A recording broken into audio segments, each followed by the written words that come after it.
Tout le monde applique les règles. Personne ne contrôle vraiment le jeu. Louis Morel, analyste en cybersécurité, ouvre un vieux rapport McAfee. 3 mots le bloquent net. Night Dragon Campaign. Il lève les yeux. Les géants du pétrole n'ont jamais vraiment repris le contrôle.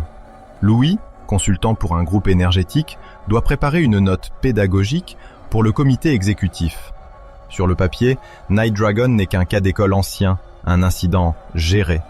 Mais plus il détaille les schémas d'attaque, plus un détail le gêne. Les assaillants n'ont pas cherché à casser quoi que ce soit. Ils ont fait bien pire. Ils ont appris à penser comme les patrons du pétrole. Il remonte au rapport daté du 10 février 2011. McAfee parle d'une campagne coordonnée, systématique, ciblée. Des intrusions qui s'étalent depuis au moins novembre 2009, avec des traces techniques qui semblent remonter à 2007. Louis surligne les mêmes expressions encore et encore. Pas de rançon, pas de sabotage revendiqué, rien de spectaculaire. Seulement des fichiers, patiemment aspirés, études géologiques, offres d'acquisition, scénarios de négociation, échanges de dirigeants.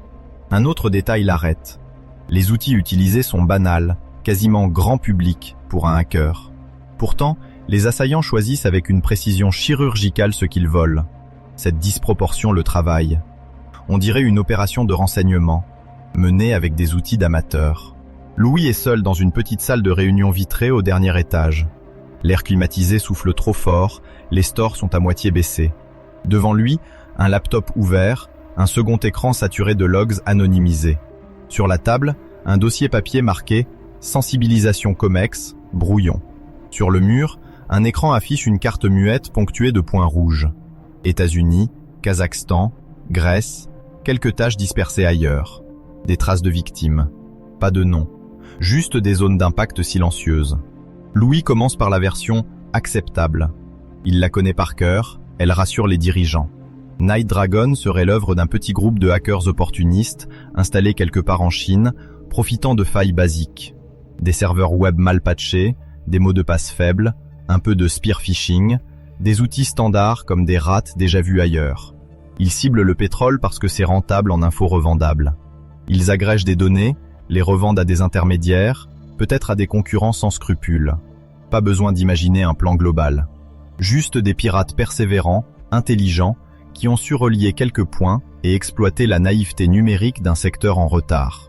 Dans cette histoire, les géants du pétrole ont été victimes d'un cambriolage numérique particulièrement structuré, rien de plus. Cette hypothèse explose en une seconde quand Louis réalise que les voleurs n'ont jamais essayé de monétiser publiquement une seule des données volées. Il passe alors à une version plus sophistiquée. Il assemble les indices comme un puzzle. Les serveurs de commande et contrôle sont principalement en Chine. Les noms de domaine sont enregistrés chez des registrars chinois. Les heures d'activité collent aux horaires de bureaux de Pékin. Les cibles sont des compagnies pétrolières, gazières, pétrochimiques, en pleine bière économique pour l'accès au gisement. Night Dragon devient, dans ce scénario, une opération d'espionnage économique structurée, portée ou au moins tolérée par un appareil étatique. Les données exfiltrées serviraient à orienter des appels d'offres, guider des investissements, calibrer des négociations. Dans la tête de Louis, tout s'aligne. Les campagnes antérieures, Titan Rain, Aurora, dessinent une continuité. Puis il tombe sur une phrase sèche du rapport.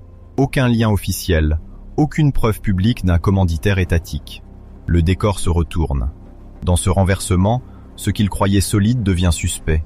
Et si l'évidence était un piège mental? Une troisième idée s'impose, presque à contre-cœur. Et si Night Dragon n'était ni une opération étatique assumée, ni un pur banditisme, mais une zone grise entretenue volontairement? Un entrelac d'acteurs privés, de sous-traitants, d'intermédiaires qui profitent tous du flou, pendant que les États se contentent de regarder ailleurs tant que les résultats les arrangent. Dans ce tableau, la Chine n'est plus forcément le cerveau. Elle devient le décor idéal. Louis lève les yeux vers la carte de points rouges. Il a l'impression qu'elle se brouille. Il se rend compte qu'il est en train d'écrire un récit rassurant pour des dirigeants qui veulent surtout croire à un monde où chaque attaque a un coupable net, une origine claire, un remède identifié. Mais Night Dragon ne ressemble pas à ça. Ce qui le dérange le plus, ce n'est pas l'identité des attaquants. C'est la précision de ce qu'ils ont choisi de prendre. Ce ne sont pas des schémas de raffinerie ou des diagrammes de pipeline qu'ils ont arrachés en priorité. Ce sont les stratégies d'enchères, les hypothèses de valorisation des gisements, les marges de manœuvre dans les appels d'offres, les marges de négociation. Autrement dit, le cerveau financier et politique du secteur, pas la machine, la volonté. Il se penche sur les logs reconstitués, une série d'accès nocturnes à des comptes VPN de cadres de haut niveau, des archives compressées, protégées par mot de passe, sorties par petits paquets au milieu de flux légitimes. Rien de spectaculaire, juste une extraction lente, méticuleuse. Il écrit dans sa note « Campagne d'intrusion prolongée à visée d'espionnage économique, reposant sur des techniques classiques mais une sélection de cibles humaines à très forte valeur stratégique. » Et il rature. Le mot qui le gêne, ce n'est pas intrusion, c'est prolongé. Le mur, pour Louis, ne se trouve ni dans les lignes de code, ni dans les infrastructures chinoises. Il est dans cette durée. Des traces remontant à plusieurs années. Des entreprises qui n'ont rien dit. Des données sorties sans bruit. Une campagne que personne n'interrompt vraiment. Il imagine la scène côté victime. Une grande compagnie pétrolière découvre un trafic sortant anormal vers une IP inconnue. Les équipes internes fouillent, identifient un RAT, nettoient certains serveurs, appellent un acteur comme McAfee. On isole, on réinstalle, on met à jour quelques correctifs, on durcit un peu les VPN. On produit un rapport confidentiel pour la direction. Et puis le quotidien reprend. Projets, investissements, réunions avec les États producteurs, négociations avec les majors et les compagnies nationales. Ce qui bloque, ce n'est pas l'incapacité technique à se défendre, c'est l'intérêt stratégique à ne pas regarder trop loin. Louis repense à une phrase qu'un RSSI lui a glissée, hors micro, lors d'un audit dans une autre entreprise énergétique. Si on fouille vraiment jusqu'au bout, on découvre des choses qu'on ne peut pas se permettre d'admettre au conseil d'administration. Il ne l'avait pas pris au sérieux. Avec Night Dragon, cette phrase revient en force. Car admettre pleinement cette campagne, ce n'est pas seulement reconnaître qu'on a été piraté, c'est admettre que, pendant des mois ou des années, des inconnus ont lu les scénarios de négociation avant même qu'ils n'arrivent sur la table des ministres, des dirigeants, des fonds souverains. Qu'ils ont vu les prix planchers acceptables, les lignes rouges, les renoncements possibles. Qu'ils ont pu anticiper quels blocs seraient abandonnés, quels projets seraient retardés, quelles acquisitions seraient jugées trop risquées. Louis fait défiler les types de documents mentionnés par McAfee. Études de gisement, modèles financiers, présentation PowerPoint sur les stratégies d'acquisition, échange de mails de très haut niveau. Il s'arrête sur un détail technique. L'utilisation d'outils Windows natifs, de scripts batch, de rares. Rien d'exotique. Ce qui veut dire que l'adversaire a pu se déplacer dans ses réseaux comme un employé distant de plus. Invisible, parce que banal. Dans son brouillon de présentation au comité exécutif, il essaie d'expliquer cela sans provoquer de panique. Il écrit une phrase sur l'exploitation de la dépendance à des sous-traitants et consultants disposant d'accès étendu.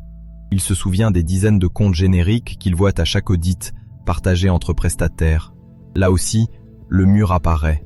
Pour vraiment corriger ce type de vulnérabilité, il faudrait revoir la structure même des relations entre la compagnie et sa galaxie de partenaires.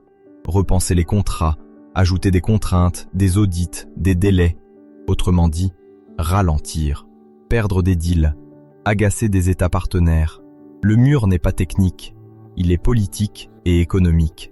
Dans un secteur où chaque retard peut coûter des milliards et laisser un gisement aux concurrents, personne n'a intérêt à reconnaître que son réseau d'entreprise est devenu une extension potentielle du système d'information d'un adversaire invisible. Louis se frotte les yeux. Il brûle. L'air est trop sec dans la pièce, sa nuque est raide. Sur la table, un café est froid depuis longtemps. Son corps enregistre la tension que le discours officiel l'oblige à lisser. On lui a demandé une note opérationnelle avec des recommandations pragmatiques. On ne lui a pas demandé de poser la question qui lui tourne dans la tête. Et si, malgré nos correctifs, le cadre du jeu était déjà faussé? Il se penche sur la partie du rapport McAfee qui parle de la chronologie, des activités repérées à partir de la fin des années 2000, mais des indices techniques qui renvoient à des noms de domaines déposés plusieurs années plus tôt, à des infrastructures préparées patiemment. Il imagine un acteur qui sait qu'il ne sera jamais officiellement nommé. Qui sait que, même si son infrastructure est repérée, il suffira de déplacer quelques serveurs, de reconfigurer quelques domaines, de renommer une campagne. Night Dragon n'est qu'une étiquette, posée a posteriori par une entreprise de cybersécurité pour raconter une histoire compréhensible. Le mur, c'est ça. L'illusion qu'un monde d'opération enferme le problème. On parle de campagne terminée. On l'enseigne comme un cas du passé. Pour les dirigeants, c'est rassurant. Il y a eu un avant, un après, des leçons tirées. Louis sait que ce n'est pas comme ça que cela fonctionne. Les outils utilisés dans Night Dragon sont encore là, dans d'autres campagnes. Les mêmes réflexes d'ingénieurs réseau, les mêmes compromis avec les prestataires, les mêmes arbitrages entre sécurité et vitesse d'exécution. Dans son dos, il sent le poids des non-dits. Combien de contrats ont été négociés avec une partie qui connaissait déjà la main de l'autre? Combien d'États producteurs ont ajusté leurs demandes en fonction d'informations obtenues par des canaux qu'aucun communiqué ne mentionnera jamais? Il tape une nouvelle phrase. Night Dragon révèle une asymétrie durable. Les attaquants peuvent se satisfaire d'outils simples et d'un horizon de plusieurs années. Les victimes raisonnent en budget annuel et en cycle de projet. Il la lit, il hoche la tête. Et il sait que cette phrase-là ne passera jamais telle quelle devant le comité exécutif. Quand Louis consulte les analyses d'autres sociétés de sécurité, il découvre un consensus discret. Night Dragon est classé comme une campagne d'espionnage économique réussie, techniquement peu sophistiquée, mais redoutablement efficace. Dans le détail pourtant, les discours divergent. Certains insistent sur l'ombre portée d'un État derrière les infrastructures chinoises, quand d'autres soulignent que tout, dans ces attaques, pourrait aussi bien être l'œuvre d'un groupe privé discipliné jouant sur les apparences. Ce qui les rassemble, c'est moins ce qu'ils affirment que ce qu'ils esquivent. Aucun ne veut poser noir sur blanc l'idée que des années de politiques énergétiques et de grands arbitrages industriels se sont peut-être joués avec une main invisible posée sur l'épaule de ceux qui décidaient. La veille de sa présentation, Louis imprime une dernière version de sa note, 8 pages, titrée sobrement « Enseignement de la campagne dite Night Dragon pour notre groupe ». Il la parcourt d'un œil, stylo en main. Au début du document, il a gardé le cadre classique. Campagne coordonnée d'intrusion, secteur pétrolier et gazier ciblé, utilisation combinée de failles applicatives et de mots de passe faibles. La partie centrale déroule les vecteurs d'attaque, les RAT, les serveurs de commande en Chine, les archives rares, les courriels piégés. Puis viennent les recommandations. Durcissement des accès distants, revue des prestataires, renforcement de la détection d'anomalies de trafic sortant, formation des cadres. Tout cela est vrai. Mais en se relisant, il comprend ce qui ne l'est plus, pour lui. Il s'était dit, en découvrant Night Dragon, que l'histoire se résumerait à une prise de conscience. Les pirates peuvent déjà atteindre les géants de l'énergie. Cette phrase lui apparaissait comme une alerte forte. Elle lui donnait le sentiment de participer à quelque chose de crucial, de mettre sa compétence au service d'une bataille nette, presque héroïque, entre attaquants identifiables et défenseurs organisés. En creusant, cette illusion se défait. Ce qu'il croyait vrai, c'est que les entreprises avaient, sur la durée, la capacité de reprendre la main, qu'un incident nommé, disséqué, publié, pouvait être rangé dans le passé, servir de repère pour ne plus jamais revivre ça. Les dates, les chronologies, les rapports, tout ce lexique donne l'impression d'une histoire fermée. Or, ce que révèle Night Dragon, pour lui maintenant, est plus sombre et plus étroit. Les attaquants n'ont rien eu besoin de briser. Ils ont simplement glissé leurs yeux dans les interstices d'un système qui cherchait avant tout la vitesse, le volume, la rentabilité immédiate. Ils n'ont pas forcé une porte blindée. Ils ont profité des entrées de services ouvertes pour les sous-traitants, des portails distants jamais vraiment contrôlés, des comptes partagés que tout le monde utilise parce que, sinon, on n'avance pas. Les géants du pétrole n'ont pas perdu le contrôle de leurs infrastructures critiques, au sens où on l'entend dans les discours officiels. Ils ont perdu quelque chose de plus intangible et de plus essentiel, le monopole sur la vision de leur propre avenir. Pendant des années, pendant qu'ils négociaient avec des États, qu'ils arbitraient des milliards d'investissements, qu'ils ajustaient leurs paris géopolitiques, quelqu'un, quelque part, disposait d'une copie de leurs scénarios internes. Louis comprend que ce qu'il découvre à la place de son récit initial, c'est la limite réelle de son métier. Il peut recommander, corriger, durcir. Il peut contribuer à réduire la surface d'attaque, à élever le coût d'entrée pour les intrus. Mais il ne peut pas remonter le temps. Il ne peut pas effacer les décisions qui ont déjà été prises sur la base d'informations qui n'étaient plus vraiment exclusives. Il ne peut pas non plus obliger ceux qui signent les contrats à accepter que, dans ce jeu, le secret absolu n'existe plus. Devant lui, le laptop reste ouvert sur la carte de points rouges.